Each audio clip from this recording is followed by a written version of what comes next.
새롭게 튼튼해지는 새튼 메디컬팀 105 정형외과입니다. 예년보다는 춥지 않은 겨울이라 하지만 그래도 겨울에 빼놓을 수 없는 것이 바로 겨울 스포츠입니다. 스키, 스노우보드 등 설원 위를 달리며 즐기는 스포츠에 많은 마니아분들이 계시는데요. 하지만 이런 겨울 스포츠를 즐길 때에는 부상을 더욱 주의해야 합니다. 추운 날씨로 활동이 적어져 근육과 관절이 굳어있고 유연성이 떨어져 있어 작은 충격에도 크게 다칠 수 있기 때문입니다. 또한 스키, 스노우보드, 스케이트 등 속도가 빠르고 다리가 자유롭지 않은 운동이다 보니 넘어질 위험도 커질 수밖에 없습니다. 겨울 스포츠로 인한 부상 가운데 가장 큰 비중을 차지하고 있는 것이 바로 십자인대 파열입니다. 스키나 스노우보드와 같이 하체가 고정된 채로 넘어질 경우 무릎이 뒤틀리게 되면서 전방 십자인대 파열이 발생하게 됩니다.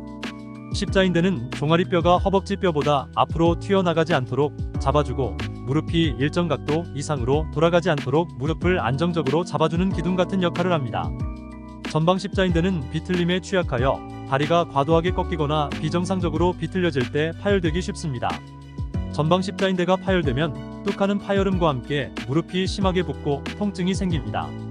파열이 심한 경우에는 서 있는 것조차 어려울 수 있지만 손상이 경미한 경우에는 통증이 심하지 않고 걸을 수 있어 파열이 됐는지 모르고 넘어갈 수도 있습니다. 하지만 이때 제대로 된 처치를 하지 않고 방치하게 된다면 일상생활 중 무릎의 불안정성을 느끼게 되고 연골판과 연골등이 손상되어 퇴행성 관절염으로 이어질 수 있습니다. 만약 운동 중에 큰 충격을 느낀 후 무릎이 잘 움직이지 않으며 부어오르는 느낌이 있을 경우 추가적인 자극을 주지 말고 바로 응급처치를 시행하는 것이 좋습니다. 얼음찜질과 붕대 압박으로 통증과 부종을 막아주고 정형외과를 찾아 반드시 적절한 치료를 받아야 합니다.